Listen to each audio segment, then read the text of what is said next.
복음은 능력이 있습니다. 복음, 좋은 소식이죠. 성경이 말하는 좋은 소식, 복음이라는 것은 예수와 예수의 하신 일입니다. 예수의 하신 일은 이 땅에 성육신 하시고 고난 보시고 십자가에서 죽으시고 부활하시고 승천하시고 재림하시는 것이 예수님의 하신 일이죠. 복음을 가장 단순하게 이야기하면 십자가와 부활이라고 할 수가 있습니다. 복음에는 우리 삶에 복음을 받아들일 때 엄청난 영향력이 있습니다. 우리의 삶을 회복시킵니다. 복음이 우리의 삶에 역사하면 우리 안에 있는 부정적인 것이 물러가고 긍정적인 것이 우리 안에 굉장히 많아집니다. 예수가 부활하신 후 제 아들은 복음이 역사하면서 그들은 달라지기 시작했습니다. 오늘 4절에 보면 주 안에서 항상 기뻐하라. 내가 다시 말하노니 기뻐하라. 은혜를 받은 다음에 복음을 경험한 사람은 기쁨이 충만해지는 것입니다. 복음을 경험한 사람은 어둡지가 않습니다. 기뻐하라는 것을 주목해 볼 필요가 있습니다. 첫 번째로 기뻐하라는 것은 명령형입니다. 우리가 주로 생각하는 기쁨은 어떤 것입니까? 많은 경우에 수동적입니다. 환경과 상황과 조건이 충족되거나 또한 어려운 일이 해소되면 누구나 기뻐할 수 있습니다. 기뻐지는 거죠. 그렇죠? 상황과 조건이 맞아질 때 기뻐지는 것입니다. 근데 성경은 재밌게도 기뻐하라 이렇게 우리에게 말씀하고 있는 것입니다. 또한 이것은 현재형입니다. 지금 기뻐하는 것입니다. 과연 이것이 가능할까요? 지금 상황이 안 좋은데 지금 기뻐하는 것이 가능할까요? 두 번째로 항상 기뻐하라고 합니다. 사실 기쁘고 행복하고 즐거운 일이 있을 때 기뻐하는 것은 당연하죠. 그런데 우리가 다 경험하는 것처럼 슬픔도 있고 고난도 있고 실패가 있는 것이 우리의 삶인데 항상 기뻐하라고 하니 정말 이렇게 살면 세상 사람들이 어떻게 볼까요? 정신 나간 사람처럼 보지 않을까요? 우리 예수 믿는 사람들의 가장 중요한 특징은 기쁨입니다. 기뻐하라. 언제나 기뻐하고 즐거워할 수 있는 존재가 성도라는 것입니다. 사랑하는 성도 여러분, 이 일이 정말 가능할까요? 성경은 가능하기 때문에 우리에게 말씀하는 것이죠. 우리가 삶을 살아가면서 이 땅에 슬픔이 있고 아픔이 있고 실패가 있고 때로는 오해를 받아서 너무나 괴로워할 때도 있고 그런 가운데 속에서도 기뻐하는 것이 가능할까요? 어떤 청년에게 언제가 제일 기뻐? 그렇게 물었더니 휴강할 때요. 근데 뭔가 멋쩍었으니까 예상치 못한 선물을 받았을 때 기쁘다고 얘기합니다. 또 어떤 성도는 아주 조용한 시간에 음악을 들을 때 그리고 주일날 성도들을 만날 때가 기쁘다고 합니다. 아주 예쁜 성도입니다. 근데 문제는 휴강은 가끔 있는 것이고 예상치 못한 선물을 받는 것도 드물게 있는 일입니다. 주일은 일주일에 한 번뿐입니다. 그럼 다른 날은 행복하지 않을까요? 바울 사도는 우리에게 간헐적인 기쁨을 이야기하는 것이 아니라 항구적인 기쁨을 이야기하는 것이죠. 이 권면하고 있는 사도의 형편은 무엇이냐면 감옥에 있습니다. 그가 사랑하는 빌립보 교회는 유오디아와 순두계가 다툼이 있어서 굉장히 어려움에 처해 있는 교회가 되었습니다. 그런데도 사도 바울은 우리에게 항상 기뻐하라. 내가 다시 말하노니 기뻐하라. 이렇게 권면을 하고 있는 것이죠. 일이 가능할까요?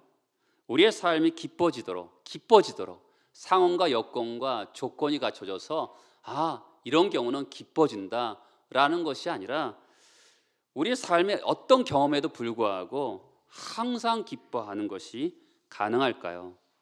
그것에 대한 답이 오늘 4절에 있죠. 주 안에서 기뻐하는 것입니다.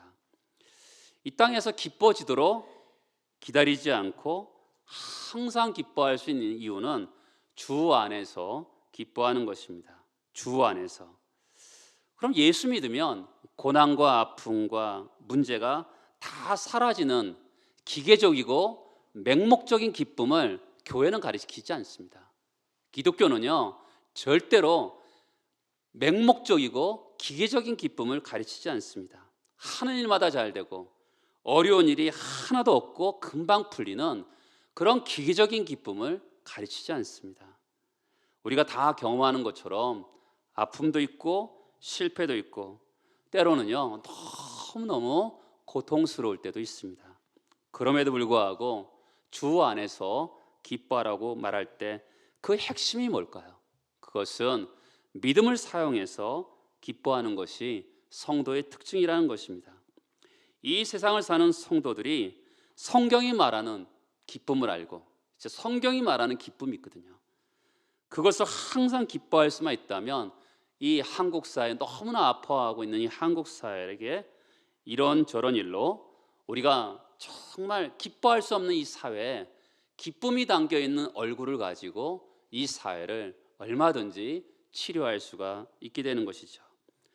그렇다면 항상 기뻐하는데 주 안에서 기뻐하라는 말의 뜻이 무엇일까요?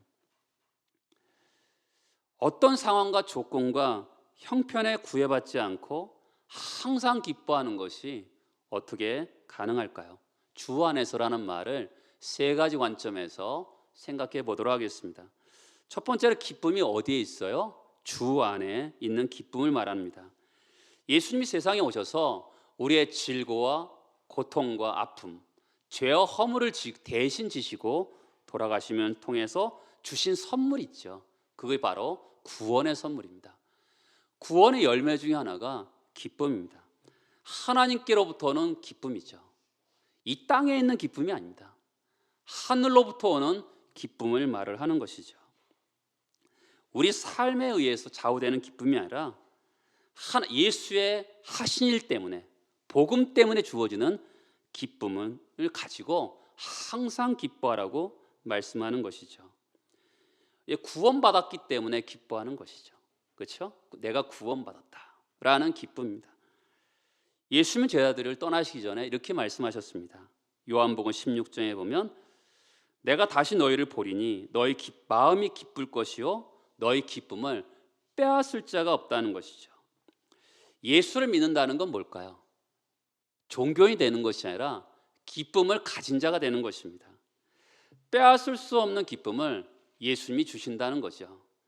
요한복음 17장에 보면 내가 세상에서 이 말을 하옵는 것은 그들로 내 기쁨을 그들 안에 충만히 가지게 하려 합니다. 주님이 가지고 계신 기쁨이죠. 내 기쁨. 우리가 가지고 있는 기뻐하고 즐거워할 수 있는 기쁨은 어떤 기쁨입니까? 상황과 조건 속에서 오는 기쁨이 아니라 예수 때문에 오는 기쁨이고 예수님이 가지고 계시는 기쁨이죠. 예수님이 만들어주신 기쁨으로 기뻐하라는 것입니다. 그래서 주 안에서 기뻐하라는 것이죠. 예수께서 세상에 오실 때 목자들에게 천사들이 나타나서 온 백성에게 미칠 큰 기쁨을 좋은 소식이라고 말합니다. 이 땅에 오신 예수가 오신 좋은 소식인데 좋은 소식이 만들어내는 열매가 뭐예요? 기쁨인 것이죠.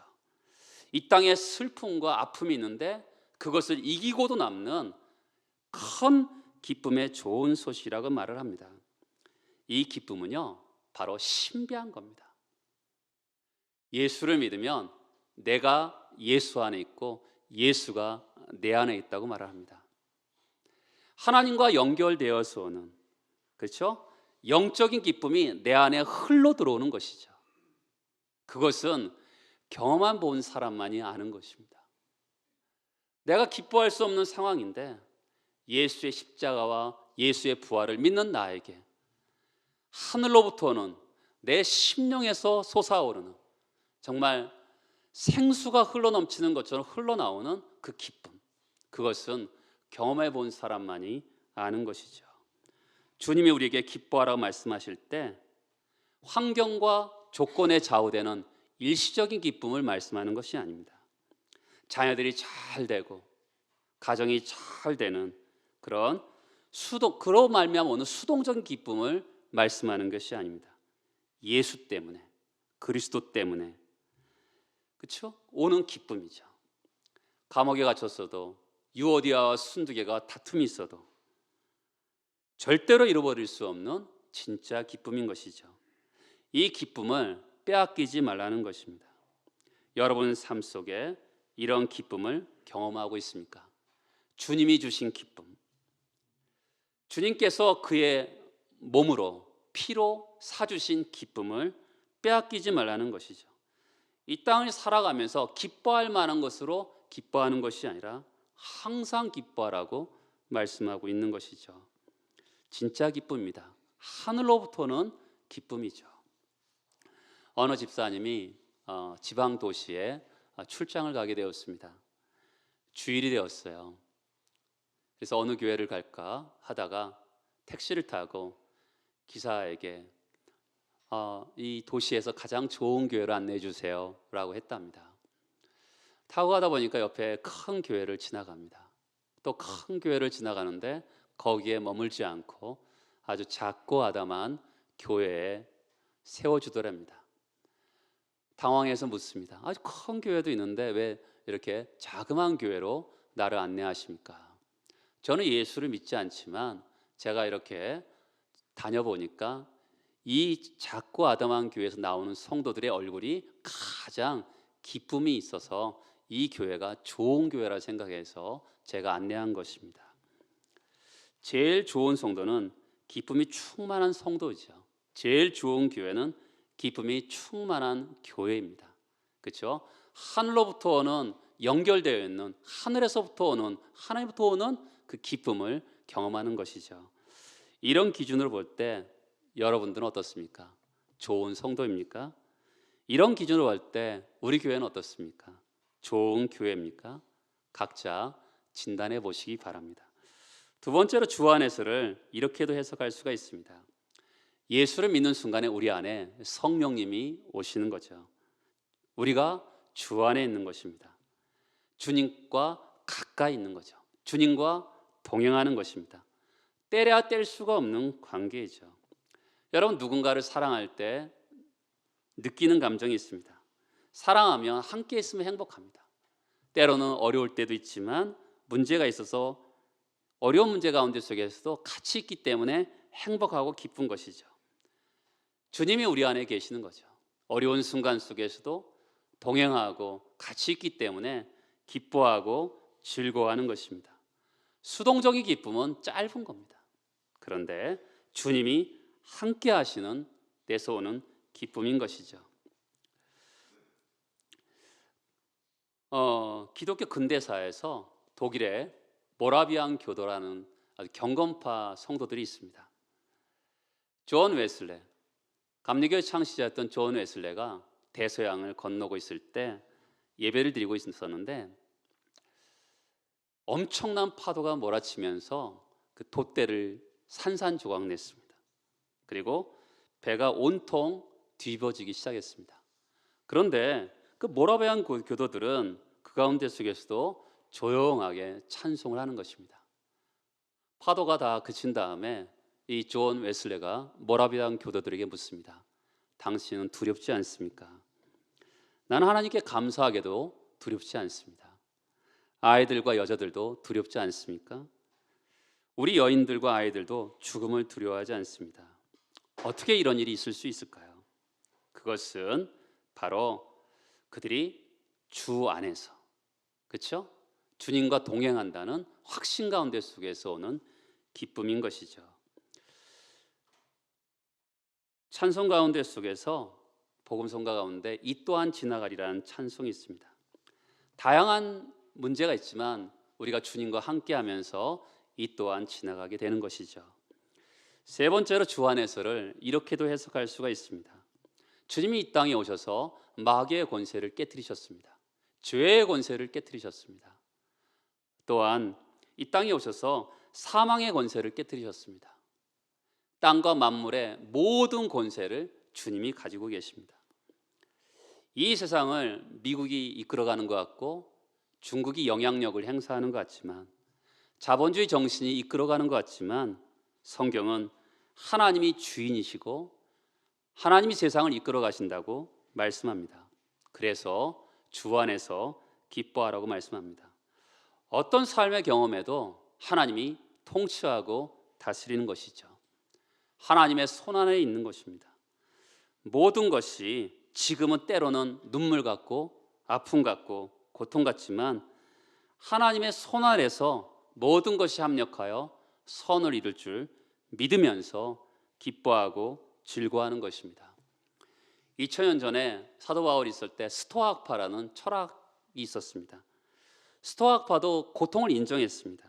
그러나 이 고통에 대해서 소극적인 대처를 합니다.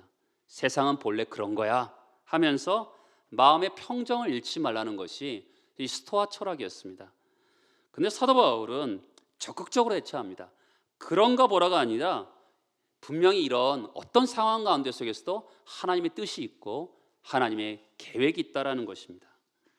그래서 주 안에서 기뻐하라고 말씀하고 있는 것이죠. 공부를 잘하던 아이가 시험을 잘 볼 때가 있고 못 볼 때가 있습니다. 못 보면 슬프고 잘 보면 기쁘죠. 운동선수가 경기에서 승리하면 기쁘고 지면 슬픈 것이 사실입니다. 사람이기 때문에 상황에 따라 기뻐하고 슬퍼할 때가 있습니다. 그러나 그리스도인들은 환경에 상관없이 기뻐할 수가 있어요. 왜 그렇습니까? 하나님께서 모든 상황을 다스리다고 믿기 때문에 그렇습니다. 주 안에서 기뻐하는 것이죠. 우리의 삶에 줄이 있습니다. 우리가 보이지 않지만 어쩔 때는 이 삶의 줄을 하나님이 팽팽하게 붙잡을 때가 있고요. 하나님 때로는 느슨하게 붙잡을 때가 있습니다. 한 가지 분명한 것은 그 줄을 하나님이 붙들고 계시다라는 것입니다. 우리가 문제가 있는데 문제보다도 크신 주님께서 그 문제를 다스린다고 믿기 때문에 우리는 기뻐하고 즐거워할 수가 있는 것이죠. 한번 문제를 바꿔서 생각해 보시기 바랍니다. 사람들은 종종 이렇게 생각합니다. 기쁘지 않은데 어떻게 기뻐할까? 좋은 일이 없는데 어떻게 기뻐할까? 그러나 생각을 한번 바꿔보시기 바랍니다. 살아계신 하나님이 지금 보고 계시잖아요. 내가 고난과 아픔을 통과하고 있습니다. 실패와 마음 상함을 통과하고 있어요. 그런데 그 하나님이 보고 계시잖아요. 그때 너무나 아파서 울고 불평하면 하나님은 어떻게 하시겠어요? 하나님이 우리를 감싸주시고 안아주시고 위로해 주시겠죠. 그러나 우리가 그 고난 가운데 속에서도 기뻐하고 즐거워하면 또 어떻게 될까요? 하나님이 주되심을 고백하면서 이 문제도 주님의 주인 되심을 고백하면서 나간다면 큰 희락과 감격이 있을 것입니다. 아픔이 있는 자리에서 믿음을 사용하는 것이죠. 그래서 성경은 기뻐하고 즐거워하라, 항상 기뻐하라고 우리에게 반복해서 명령하는 것입니다. 우리가 가지고 있는 기쁨은요, 땅에 있는 기쁨이 아닙니다. 수동적인 기쁨이 아닙니다. 하늘의 기쁨, 참된 기쁨이죠. 그럼 이 참된 기쁨이 언제 드러날까요? 눈물이 있을 때, 아픔이 있는데 그래도 기뻐할 수 있다면 진짜 기쁨이죠. 그렇죠? 어떤 순간 속에서도 우리가 기뻐할 수 있다면 그것은 진짜 기쁨이잖아요. 우리가 환경이 이끄는 대로 살지 않고 내 마음이 상태가 이끄는 대로 살지 않고 주님을, 하나님을 인정하고 고백하면서 그렇게 살고 계십니까? 어떤 상황 가운데 속에서도 굴복하지 않고, 그렇죠? 아까 말씀드렸던 주 안에서 주님이 주시는 기쁨, 주님이 가지고 계시는 기쁨을 우리에게 주신다고 말씀하셨잖아요. 그것으로 우리의 삶을 다스리고 계십니까? 한번 돌아보십시오. 주님이 주시는 기쁨으로 우리가 살고 있다면 옆에 사람들에게 그 기쁨을 흘려보내면서 이 사회의 아픔은 치료될 것입니다. 우리가 사회 안에서 주님이 기뻐하시는 기쁨으로 우리가 삶을 산다면 그런 사람을 만나보세요. 가까이 가고 싶죠. 그렇죠? 어떤 상황 가운데 속에서도 기쁨을 잃지 않는 사람을 만난다면 그런 사람을 사람들은 가까이 가서 이야기하고 싶을 것입니다. 우리 영혼에 주님이 주시는 기쁨이 담겨져 있는, 그렇죠? 인격과 내면이 만들어내는 그런 얼굴과 말과 행실이 있다면 이 사회를 얼마든지 치료해낼 수 있을 것입니다. 험상궂은 얼굴로 교회에서 누가 말만 붙여봐 이런 얼굴을 하면 어떻게 하겠어요? 우리가 많은 일을 해야지만이 사람을 살리는 것이 아닙니다. 정말 살아있는 기쁨, 주님이 주시는 진짜 기쁨을 가지고 그런 인격을 가지고 사람들을 살려낼 수가 있는 거죠. 그런 기쁨이 만들어내는 복의 통로가 될 수 있다면 우리는 이 땅을 정말로 치료하고 살려낼 수가 있게 되는 것입니다. 세상이 이끄는 대로, 욕망이 이끄는 대로, 환경이 이끄는 대로 사는 것이 아니라, 그렇죠? 주님이 주인 되시잖아요. 주님이 주인 되신다는 것을 믿기 때문에 거기서 고백하면서 아픔이 있죠. 사람인데 왜 아픔이 없겠어요? 그렇지만 주님이 이 문제의 주인 되시고 내 삶의 주인 되심을 고백하면서 제가 그 가운데 속에서 기뻐하기를 원합니다. 이렇게 고백하면서 나아간다면 정말 이 세상의 수많은 영혼들을 치료하고 살려낼 수 있을 것입니다.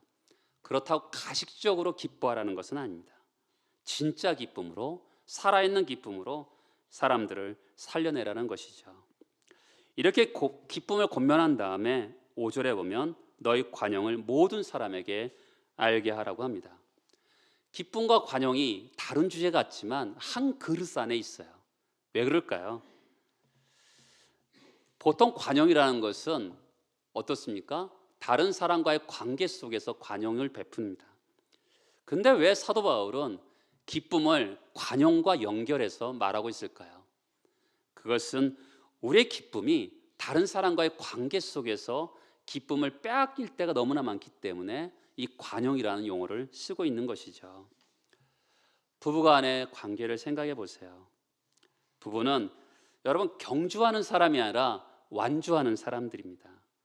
부부는 누가 빨리 가느냐가 중요한 것이 아니라 둘이 끝까지 가는 게 중요하거든요.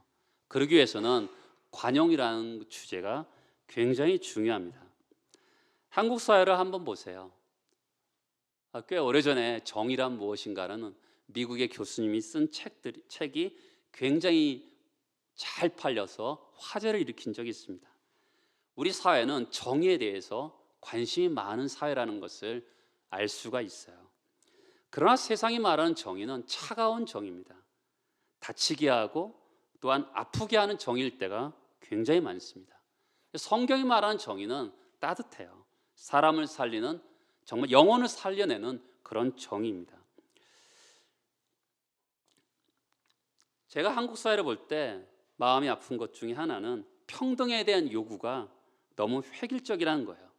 사람들이 다르잖아요. 남자가 여자가 다르고 여러 재능과 능력이 다른데 우리 안에 그런 큰 다름이 존재하는데 평등을 너무 획일적으로 본다는 것이죠. 그러니까 획일적인 평등을 추구하다 보니까 어떻게 하죠? 횡포가 있는 거죠.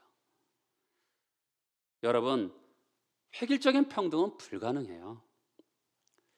이 교회 안에서 관용도 한번 생각해 볼까요? 교회를 섬기는 사람들을 필요해서 장로님과 안수집사님, 권사님, 집사님들을 세웁니다. 근데 세워놓고 저 가혹한 요구를 할 때가 참 많습니다. 일꾼을 세우는데 교회에서 월급을 줍니까? 주지 않습니다. 그들은 직업이 따로 있습니다. 여러분과 똑같이 일상을 살다가 교회에서 조금 더 많은 짐을 지면서 살아갑니다. 그런데 권사가 그러냐고 장로가 그러냐면서 가혹한 요구를 할 때가 참 많습니다. 정부가 새로 세워지면 장관들을 세우게 되고 장관들 청문회를 합니다. 그러면 온갖 부조리와 비리가 드러납니다. 그런데 그 장관들에게는 엄격한 기준을 가지고 가혹하게 요구를 합니다. 주로 어떤 얘기입니까? 자녀들을 대학을 잘 보내기 위해서 학군을 이동한다든지 아파트를 투기해서 돈 많이 벌었다고 여러 가지 그들에게 책망을 합니다. 근데 자기들은 그렇게 삽니다. 그렇죠? 남들에게는 가혹한 요구를 하지만 자기는 합리화하고 살아갑니다. 관용의 정신 굉장히 중요합니다. 그렇다고 관용이라는 것은 원칙을 배제하는 것은 아닙니다. 이 관용이라는 것은 아리스토텔레스도 이야기했습니다. 아리스토텔레스는 이렇게 얘기합니다.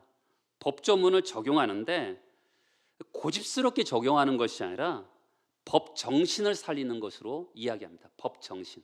그렇죠? 원칙은 그대로 갑니다. 그런데 그 상대방의 상황에 맞게 그분을 배려하면서 원칙을 적용하는 것이 관용의 정신인 것이죠. 원칙을 포기하거나 진리를 내려놓는 것을 관용이라고 얘기하지 않습니다. 그런데 구체적인 상황 가운데 속에서 그 사람을 배려하면서 가는 것이 바로 관용인 것이죠. 우리 사회는 관용이 참 모자랍니다. 왜 그럴까요? 그것은 자기 자신을 모르기 때문에 그렇습니다. 여러분, 인생이 얼마나 질그릇 같습니까? 깨지기 쉽습니다. 나도 깨지기 쉽지만 상대방도 약한 그릇입니다. 나를 보면서 나도 그런 사람인데 하면서 상대방을 배려해주고 지켜주는 것이 관용의 정신입니다. 근데 자기 자신은 너무 합리화하고 다른 사람들에게는 가혹한 요구를 하는 것이 이 사회인 것 같습니다. 여러분, 옆에 사람들을 잘 봐야 돼요. 약한 사람이고 깨어지기 쉬운 사람이다. 그래서 그 사람들을 정말 정의와 원칙을 지켜가면서 배려해야 되는 것이죠. 그러면 관용의 정신이 없으면 어떻게 될까요? 여러분, 교회가요, 잘못하면 이 사회에 대해서 배타적으로 할 때가 있어요. 그렇죠? 관용을 베풀지 못할 때가 있어요. 그럼 어떻게 되죠? 나만 남는 거예요. 나만 남는 겁니다. 여러분, 이 사회에서 어르신들 보죠, 혼자만 남아있는 사람들이 있어요. 가족들도 다 있는데 누구도 돌보지 않아요. 왜 그럴까요? 그냥 관용의 정신을 베풀지 않을 때 결국 혼자 있게 되는 경우가 굉장히 많습니다. 그때 왜라는 시를 한번 제가 읽어보도록 하겠습니다. 저 사람은 거짓말을 너무 좋아해.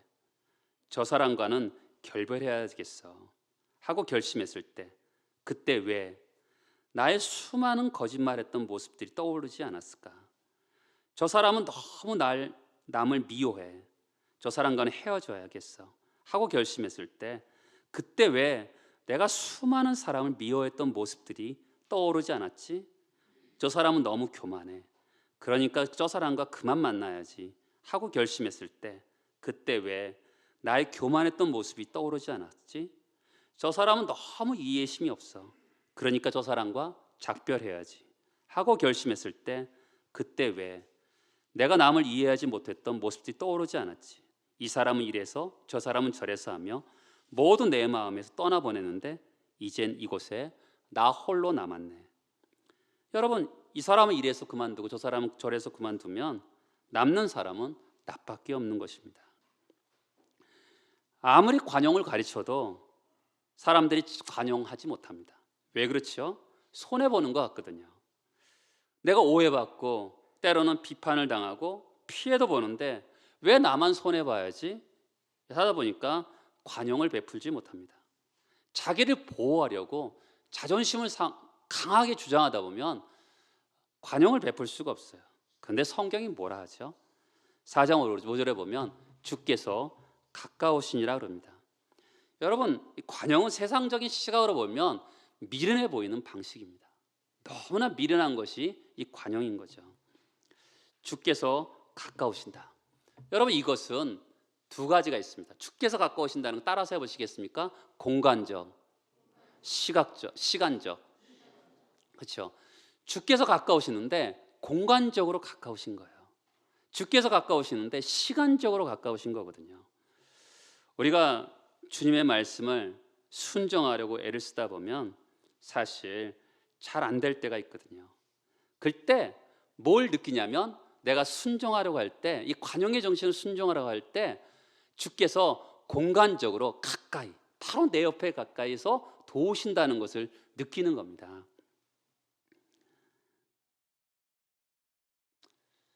저는 예수를 믿고 나서 제일 어려웠던 게 하나님이 나를 사랑하신다는 것을 믿기가 참 어려웠습니다.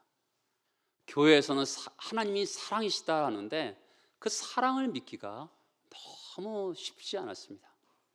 그래서 그럼에도 불구하고 하나님께서 저에게 어떤 영적인 체험을 통해서 내가 너를 사랑한다고 말씀해 주시기도 하고, 또한 성경 말씀을 통해서 우리가 하나님을 사랑한 것이 아니고 하나님 우리를 사랑하셨다 할 때 정말로 감격했습니다.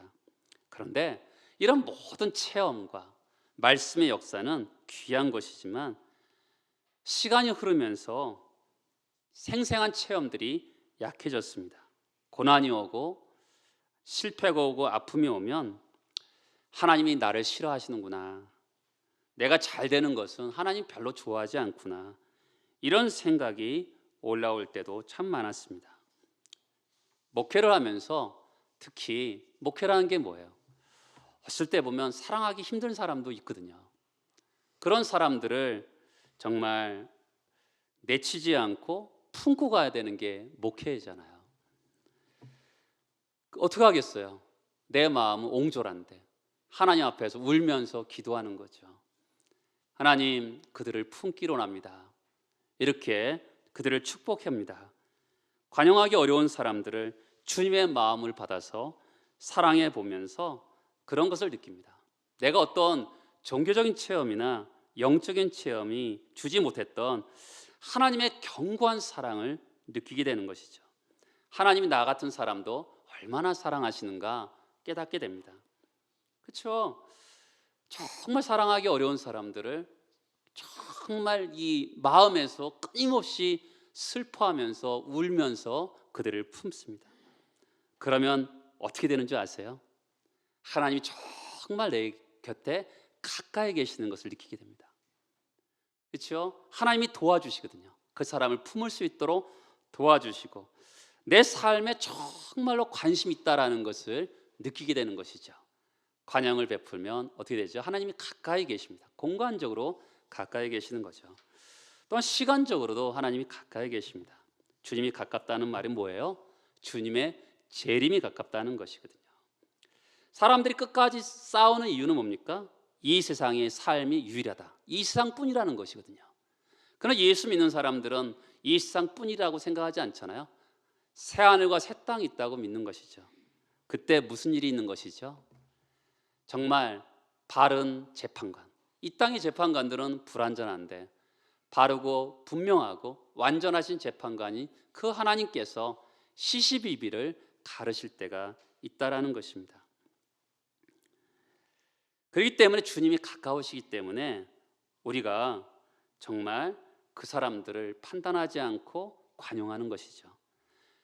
예수가 이 세상에 오셔서 상 줄 자를 상 주시고 심판할 자를 심판하시는 거잖아요. 우리가 꼭 다 갚아줘야지만이 정의가 이루어지는 것은 아닙니다. 하나님이 가까이 계시는 것이죠. 그러니 관용을 베푸는데 주저하지 마시기 바랍니다. 사실 어쩔 때는 갑절로 대갚아줘도 시원치 않은 사람을 사랑하면서 주님의 말씀을 붙들고 그 영혼을 향해서 울고 기도하고 축복했던, 눈물을 쏟았던 그것을 주께서, 예수께서 재림하실 때 우리의 눈물을 닦아주실 것입니다. 억울해하지 말고 관용을 베풀어 주시기 바랍니다. 힘을 다하여 이웃을 배려하고 사람들을 살려내시기 바랍니다. 관용들을 행하면서 여러분 주변에 있는 사람들이 살아날 것입니다. 또 관용을 베풀면서 여러분들의 영혼이 주님이 주시는 그 기쁨을 가지게 될 것입니다. 우리의 삶을 복되게 하는 그런 귀한 은혜가 여러분 모두에게 넘치길 바랍니다. 다 같이 일어나셔서 기도하시겠습니다.